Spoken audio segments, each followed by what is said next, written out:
Alhamdulillahi nahmaduhu wa nasta'inuhu wa nastaghfiruh wa nu'minu bihi wa natawakkalu alaih wa na'udzu billahi min shururi anfusina wa min sayyiati a'malina may yahdihillahu fala mudilla lahu wa may yudlilhu fala hadiya lahu. Asyhadu an la ilaha illallah wa asyhadu anna Muhammadan abduhu wa rasuluh. Sallallahu alaihi wasallam tabaraka wa sallama tasliman kasira amma ba'd. Bismillahirrahmanirrahim. Wa man ahsanu qawlan mimman da'a ila Allah wa amila salihan wa qala innani minal muslimin.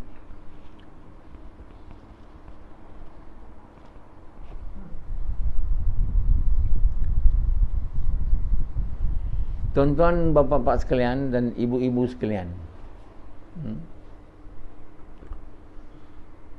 Allah Subhanahu Wa Taala menjadikan kita manusia, dan Allah juga menjadikan selain kita jin. Allah juga menjadikan haiwan, tanaman, air, menurunkan air dari langit. Darinya tumbuh tanam-tanaman. Dari tanaman keluar buah-buahan dan bunga-bungaan. Dari laut, dari sungai keluar ikan-ikan. Di atas tanam-tanaman tu manusia makan dan juga haiwan. Bagian haiwan tu manusia makan juga dan guna untuk kenderaan.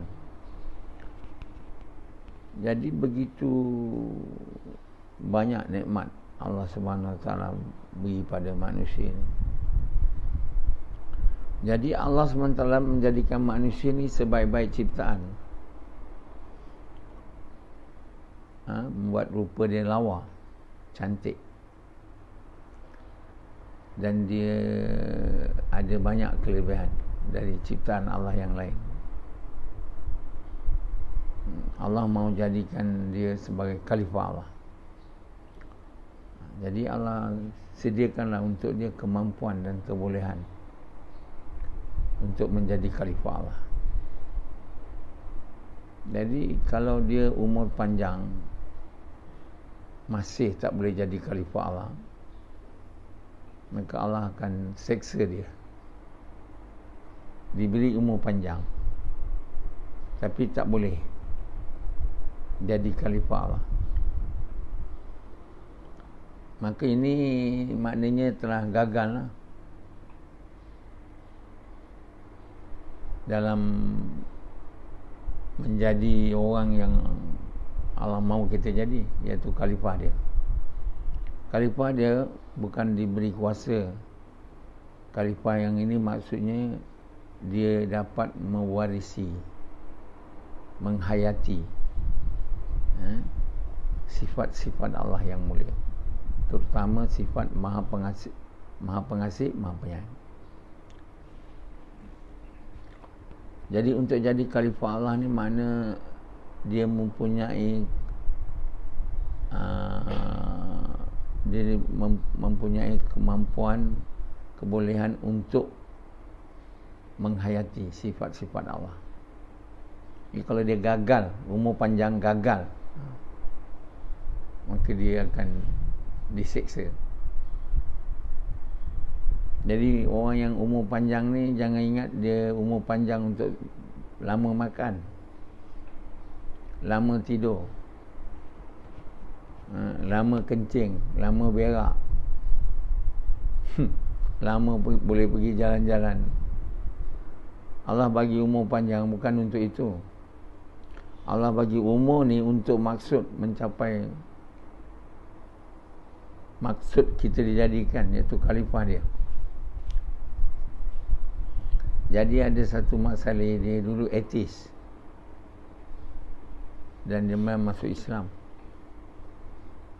So dia pun faham bahawa kita ni kena jadikan khalifah, maka dia buat usaha lah untuk manusia ni jadi khalifah. Maka dia pun buat sekolah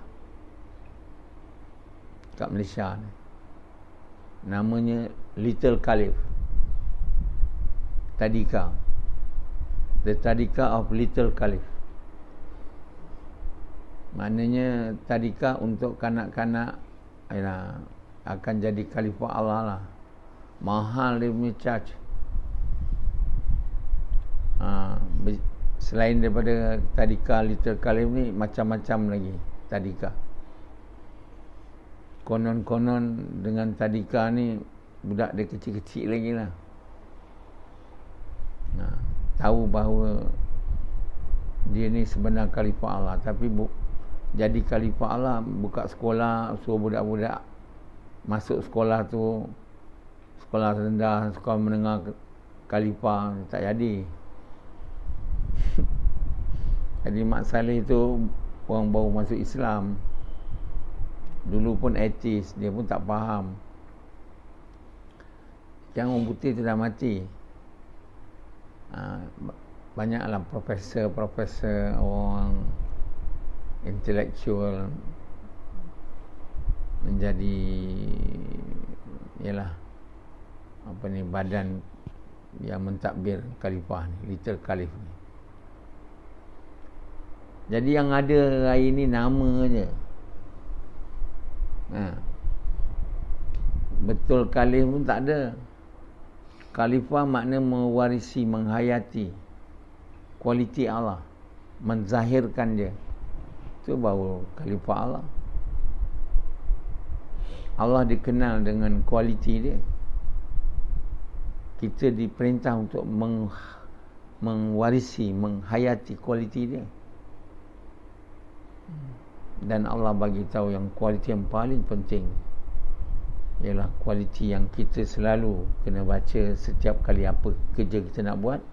Kita mulakan dengan percakapan Bismillahirrahmanirrahim, dengan nama Allah Maha Pengasih Maha Penyayang. Baca Quran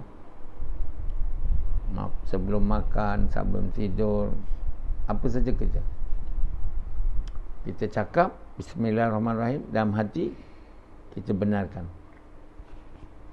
dengan nama Allah yang Maha Pengasih lagi Maha Penyayang. Mudah-mudahan kita tak lupa lah bahawa kita kena menjadi orang yang pengasih dan penyayang. Jadi bila kita jadi orang pengasih dan penyayang, baru kita buat tu untuk sukakan Allah, baru kita jadi khalifah. Tak boleh dengan masuk sekolah dapat ni. Ini semua cara ikut akal, dia kena tak boleh dapat. Habiskan duit je masuk tadika Little Khalif tu. Sama juga masuk tadika lain. Hari ni semua orang masuk anak tadika, mahal-mahal fees dia. Nak bayar tukang jaga budak tu. Macam isteri Sufian itulah kerja dia, jaga anak orang.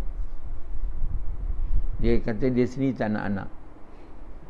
Cakap dengan Sufian, dah lah umur tua, bersetubuh nak, anak tak nak. Makna dia ni suka seronok je, tanggungjawab, ibadah tak mau. Orang nak ada anak ni, sebenarnya kita nak taat perintah Allah lah. Mau ada anak, kenapa pula tak nak anak? Itulah tujuan Allah suruh kita kahwin dengan perempuan. Kalau tidak, nafsu tu boleh lepaskan dengan lelaki. Kenapa tak diperintah kahwin dengan lelaki? Untuk apa? Sebab mana dapat anak? Kita kahwin dengan perempuan ni untuk dapat anak, untuk melanjutkan keturunan manusia ni. Tapi kita tak nak anak, macam Sufian dengan bini dia. Bini dia kata tak ada anak, bini Sufian pun akur. Jadi dia orang ni kahwin hanya nak seks. Lebih rendah daripada haiwan. Haiwan tak tahulah dia nak anak ke tidak. Ha. Jadi tuan-tuan bapa sekalian, kita bukan hidup di dunia ni untuk lazat. Orang yang nak kahwin tak nak anak ni, dia nak lazat je. Jadi hidup untuk lazat ni hidup haiwan lah. Hidup ni untuk taat. Taat perintah Allah, mau jadi khalifah Allah. Jadi kita berkahwin kerana taat perintah Allah, niat dia. Jadi bila niat nikah tu pun salah cakap. Kan? Aku terima nikahnya. Niat dia tak tahu. Niat dia kerana perintah Allah. Dan untuk sukakan Allah, aku terima nikahnya. Patutnya cakap macam itulah. Minta, terus aku terima nikahnya. Macam Yazid kahwin. Dan semua orang. Kahwin pun tak ada niat, makan pun tak ada niat, tidur pun tak ada niat. Jadi mana anak keluar bersetubuh pun tak ada niat. Sufyan dengan bini dia bersetubuh, mana ingat Allah. Sebab dia bukan bersetubuh kerana taat perintah Allah. Bersetubuh macam haiwan, tak ada niat. Sedap. Manusia ni kalau hidup sedap aja bukan untuk perintah Allah, dia mana manusia? Manusia ni kena buat amal. Amal baik. Amal baik tu pertama kena ada niat. Tak ada niat, dia tak boleh jadi amal. Rasidi bersetubuh, tak ada niat. Makan tak ada niat. Tidur tak ada niat. Kerja tak ada niat.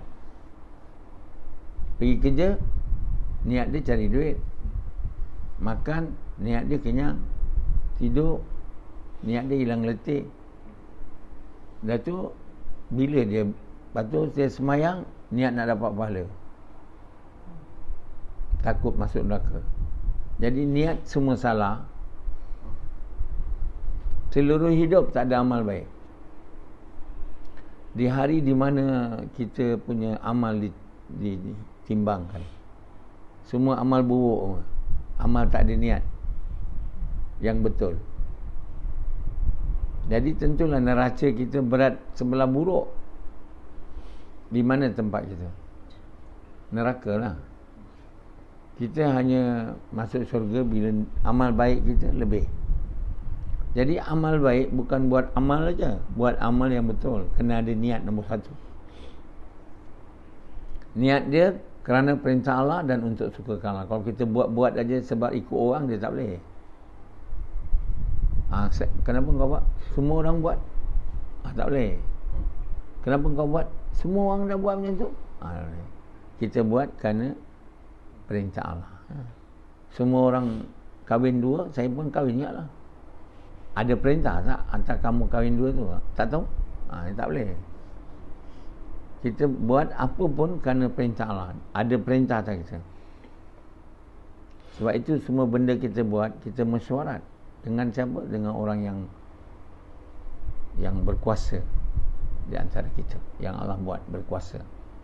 Ati'ullah wa ati'ur rasul wa ulul amri minkum. Ini tak nak. Tak nak buat kerana perintah Allah. Bila tak nak buat ikut perintah Allah, tentulah tak nak buat untuk sukakan Allah. Kita buat untuk sukakan Allah atau untuk mencari reza Allah ni bila kita buat kerana Allah perintah. Kalau buat bukan untuk Allah perintah, takkan buat pula untuk sukakan Allah, untuk ikhlas. Jadi amalan yang tidak ikhlas dan tidak dibuat dengan cara yang Allah mahu, dia bukan amal baik.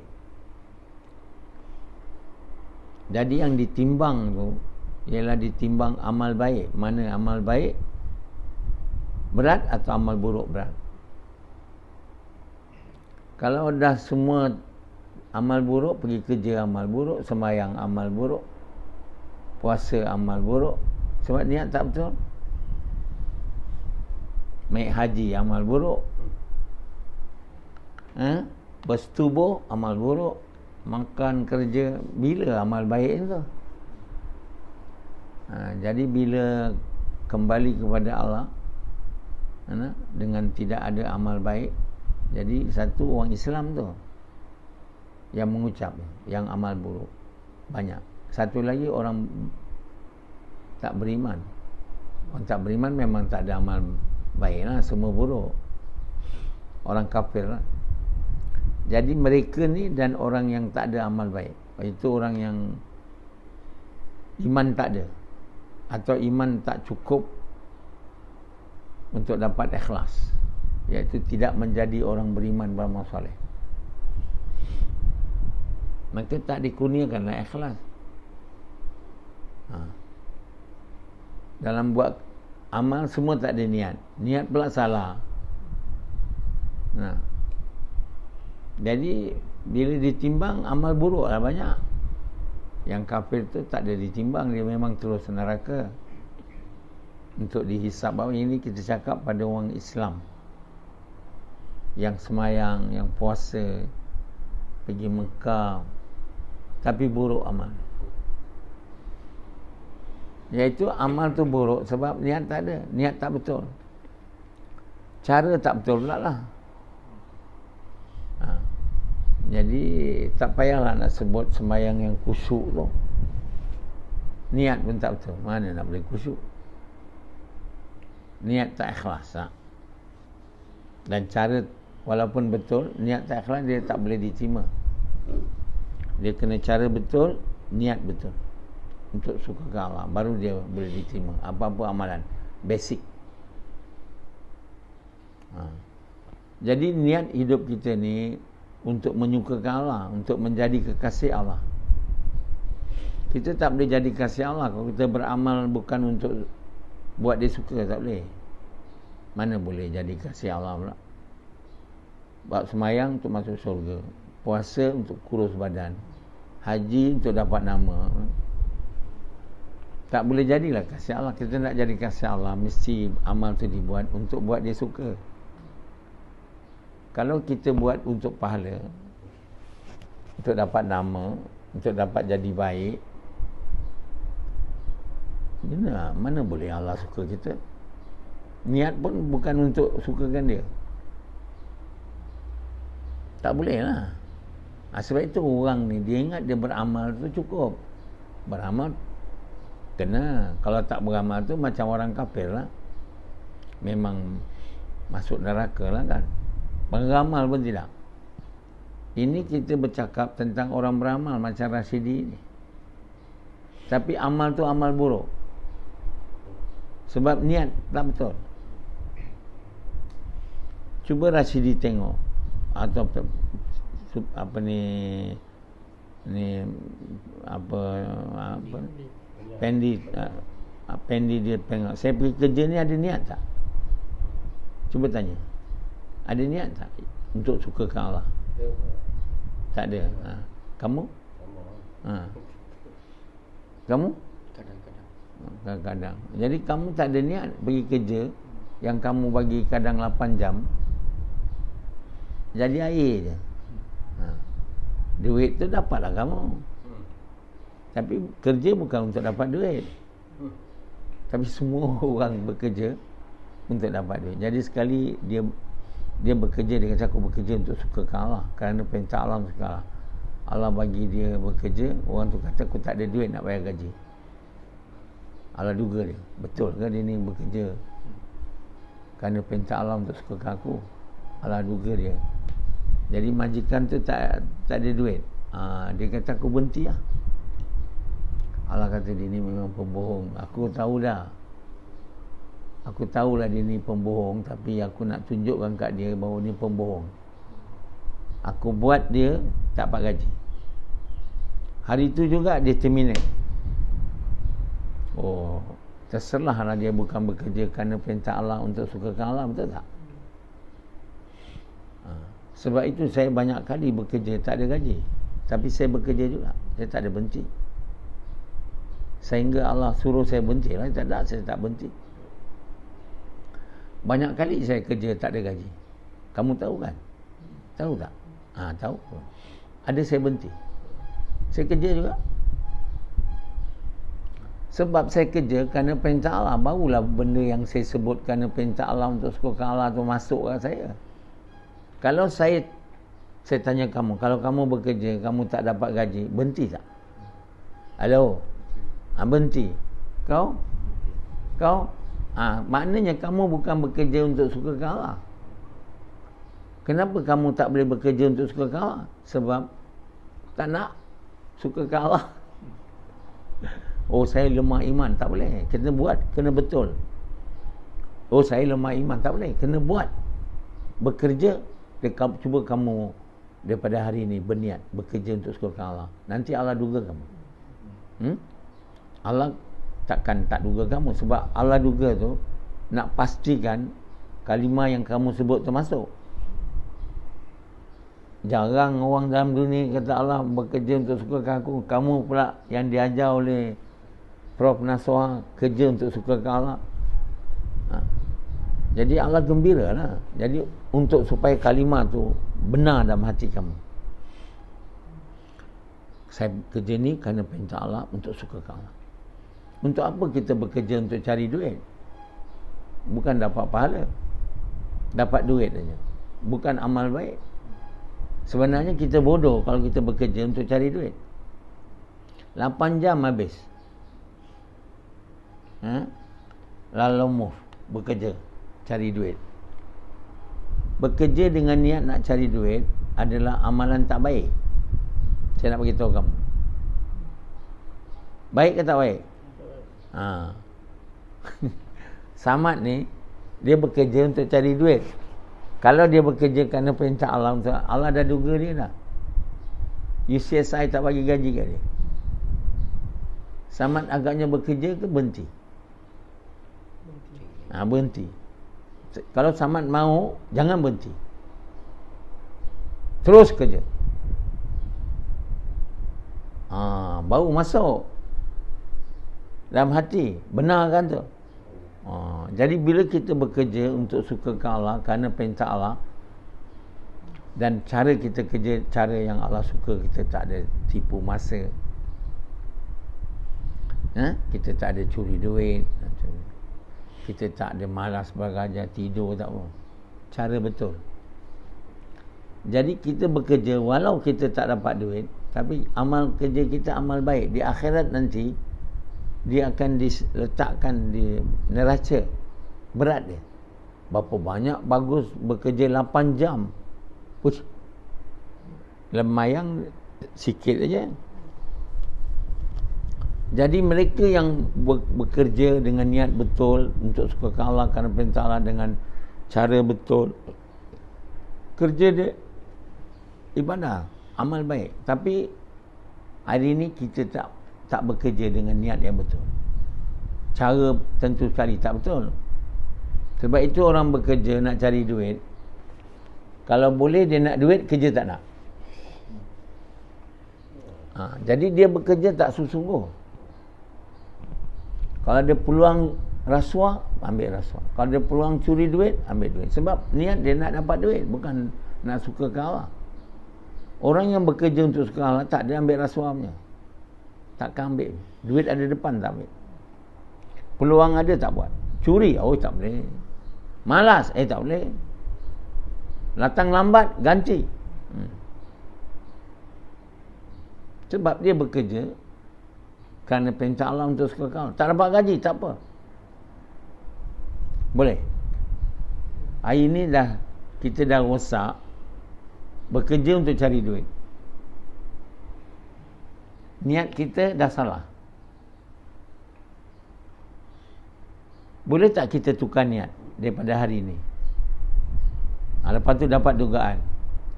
Itu yang tak hendak tu. Kamu pasti akan diduga. Tujuan diduga untuk supaya apa yang kamu cakap tu kerana perintah Allah SWT dibenarkan di hati kamu.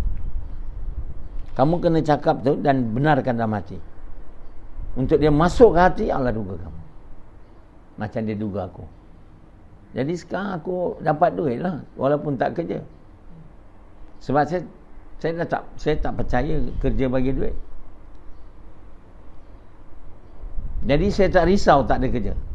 Ada saya risau. Kenapa saya tak risau, tak kerja? Sebab saya tak percaya duit bagi kerja. Siapa yang percaya duit bagi kerja, orang ni mempersekutukan Allah. Kau faham tak? Dengan Allah. Nampak benda kecil tapi benda besar. Siapa yang bekerja bukan untuk sukakan Allah, kerana perintah Allah, tapi untuk cari duit, dia mempersekutukan Allah. Sebab kerja tak boleh bagi duit. Yang boleh bagi duit hanya Allah. Siapa percaya selain Allah bagi duit, dia mempersekutukan Allah. Syirik ni Allah tak suka. Allah bagi kita kawan kita syaitan. So, kalau kita mempersekutukan Allah. Jadi kita kena yakin tidak ada yang boleh bagi duit melainkan Allah. Bukan kerja bagi duit, bukan berniaga bagi duit. Siapa pun tak boleh bagi duit. Yang boleh bagi duit hanya Allah. Ya. Allah Subhanahu Wa Taala, kalau kita dah tak ada duit lah katakan, kita boleh minta duit dengan Allah. Jangan sibuk-sibuk cari kerja dulu. Minta duit dengan Allah. Cuba tengok boleh tak dengan tak ada kerja duit datang. Kalau belum boleh, ada perintah Allah tak untuk bekerja lah. Belum sampai tahap. Orang yang percaya, yakin dengan hati dia Allah bagi duit, dia kerja tak payah. Apa pasal pula dia nak bekerja? Bekerja bila ada perintah je lah. Macam sekarang saya tulis Quran kan, tafsir Quran. Mana ada saya kerja cari duit? Ada saya, awak tengok saya risau. Ada tu anak saya masih ada lagi bersama saya. Kenapa saya tak risau? Sebab saya tak percaya dalam hati saya duit bagi kerja bagi duit. Yang bagi duit Allah. Jadi kamu tengok dengan mata kamu, saya tak ada kerja, ada duit. Kenapa sampai tahap macam ni? Allah bertindak mengikut apa sangkaan kita pada Allah tahu. Itu simple punya law. Simple punya law. Allah bertindak pada kita mengikut sangkaan kita ataupun apa kita percaya pada Allah. Kita tak percaya Allah bagi duit, mana nak Allah nak bagi duit? Come on man. Kau tak percaya aku berkuasa bagi duit, kau kata kerja bagi duit, kau tak ada kerja sekarang, tak ada duit lah. Kamu nak duit, kerja lah. Jadi orang yang percaya kerja bagi duit, tak kerja memang tak boleh. Yang boleh tak kerja ada duit, orang yang dalam hati percaya bukan kerja bagi duit, Allah bagi duit. Tapi kalau saya tanya kamu, siapa bagi duit? Jawab? Jawab Allah. Tak ada awak jawab kerja, ada. Bayangkan tuan ni, macam mana kerja boleh bagi duit? Macam mana bahala boleh bagi anak? Tak mungkin. Kita kalau kita fikir dalam bahala boleh bagi anak. Batu tu tak boleh. Dia pun tak boleh cakap, tak boleh. Tapi dia orang sembah dia. Itu masalahnya. Kerana degil, tak nak minta dengan Allah. Kenapa minta dengan benda yang tak boleh cakap? Berjalan pun tak boleh. Awak sendiri yang buat bahala tu. Atau beli kat kedai Tuhan. Mintalah dengan Tuhan yang maha berkuasa. Allah Subhanahu Wa Taala nak buat langit, bumi, matahari ni, Allah kata jadi, dia jadi tuan. Allah jadikan langit 7 lapis langit ni. Betapa besarnya langit ni tau. Tak boleh bayang. Langit pertama, langit kedua, ada trilion galaksi tau dalam langit pertama. Trilion pula. Bukan bilion, trilion. Galaksi apa? Galaksi ada matahari, ada planet. Yang kita punya ni galaksi Milky Way. Bima Sakti Melayu dia. Itu satu galaksi daripada trilion. Dan dia berkembang aja. Berkembang.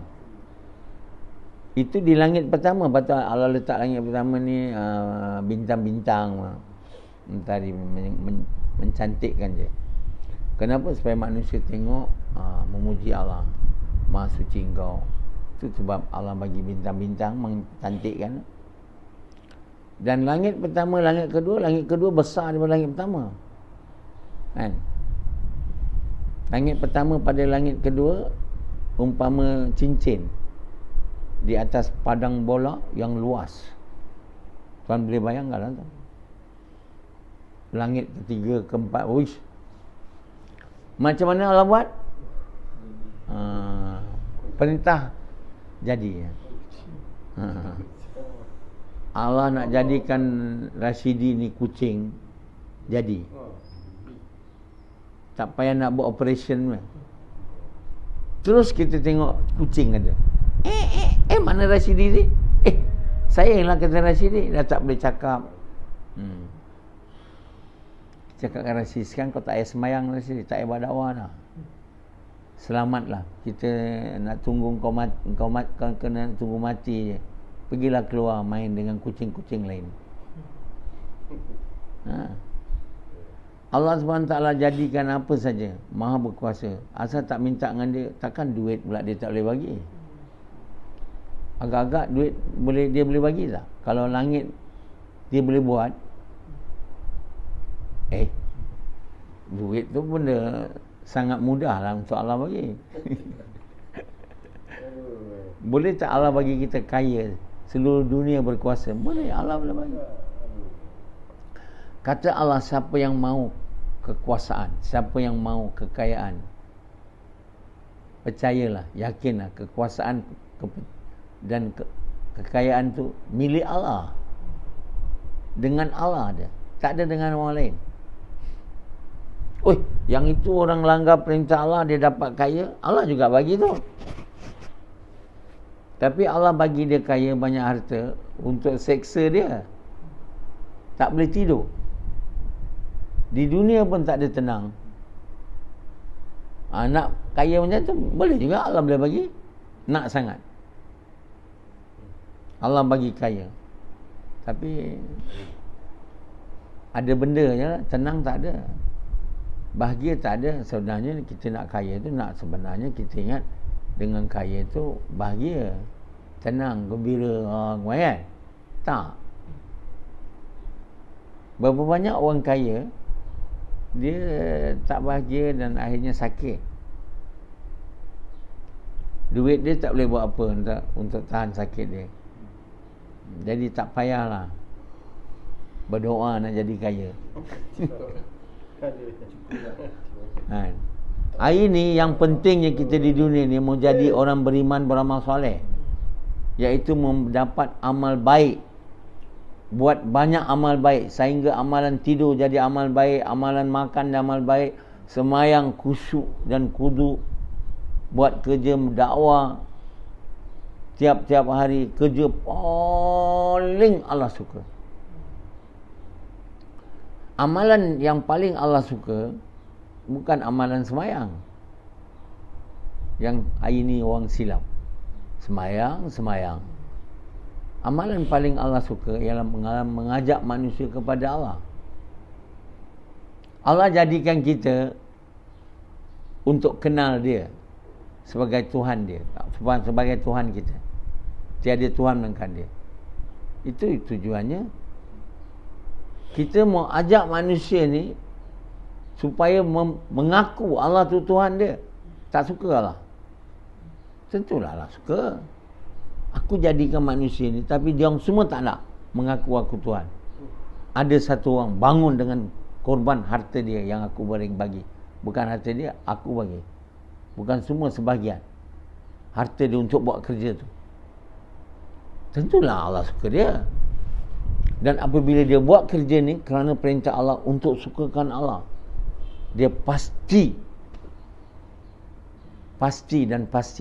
menjadi kekasih Allah.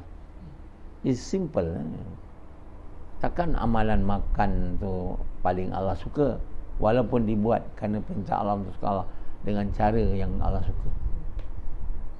Tentu sekali tak sama dengan amalan mengajak manusia supaya mengaku dengan hati dia Allah tu satu, tak ada bersekutu apa-apa dengan dia,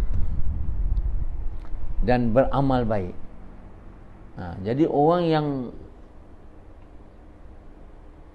yang dalam hatinya mengaku tiada Tuhan melainkan Allah dan Muhammad itu Rasulullah, Allah SWT sangat sayang kepada dia, Allah bagi amalan dia jadi baik semua, sehingga dia buat dakwah amal baik, dia semayang amal baik, dia puasa amal baik, dia makan amal baik, dia tidur amal baik, dia mandu kereta, semua amal baik. Di akhirat nanti dia punya amal baik punya itu, dia tak ada hisapnya orang ni. Allah bilang apa nak hisap dia? Semua amal baik, masuk aja syurga. Ini namanya muqarrabin, orang yang dekat dengan Allah. Bawah sikit orang yang amal baiknya lebih daripada amal buruk dia. Itu je yang boleh masuk syurga. Yang amal buruk, semua amal buruk, atau amal buruk dia kurang, amal buruk dia lebih daripada amal baik, masuk neraka. Agak-agak Sufyan punya amal baik lebih ke, atau amal buruk lebih sekarang? Agak-agak sekarang kalau mati. Sebab apa? Makan pun amal buruk, tak ada buat kerana perintah Allah. Tidur pun amal buruk, semayang pun amal buruk, dakwah pun amal buruk juga. Dibagi skrip kerana perintah Allah tu sekarang kat mulut aja, dalam tak membenarkannya. Jadi macam mana nak betul? Saya tak boleh buat, kamu buat tu, kamu sendirilah kena buat. Bila kamu cakap kerana perintah Allah untuk sekolah, saya bekerja, cakaplah dalam hati, lepas tu Allah duga, kan? Yang itu kamu tak nak dengar. Banyak orang disuruh cakap kalimah ni, tak mau. Nanti aku diduga. Bodoh punya orang. Kalau Allah tak duga kita, tak masuk kalimah tu dalam hati kita. Nak masuk tu, kita kena diduga. Sebab itu Allah kata, tidak akan aku biarkan orang yang ucap tiada Tuhan melainkan Allah ni, melainkan aku duga dia, untuk supaya kalimah tu bertunjang di hati kita. Mana dalam kepercayaan kita, Allah bagi tahu dalam Quran, mereka ni umpama akar yang menunjang di bumi tau, dan mengeluarkan pohon yang menunjang ke langit. Macam apa ni, madu tualang di atas pokok yang tinggi tu, pokok tualangan. Dia lepas tu dia makan bunga-bunga tualang kan. Kenapa dia madu bagus? Sebab akar tualang tu menjunam ke bumi, semua ambil mineral apa semua, dan dia pergi ke tinggi. Jadi madu dia tu madu bagus lah, sebab bunga dia mineral yang bagus-bagus semua.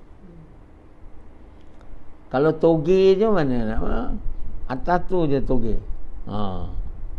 Jadi Allah umpamakan orang yang beramal baik ni kan, umpama pokok yang akarnya menunjang di bumi dan dahannya naik menunjang ke langit.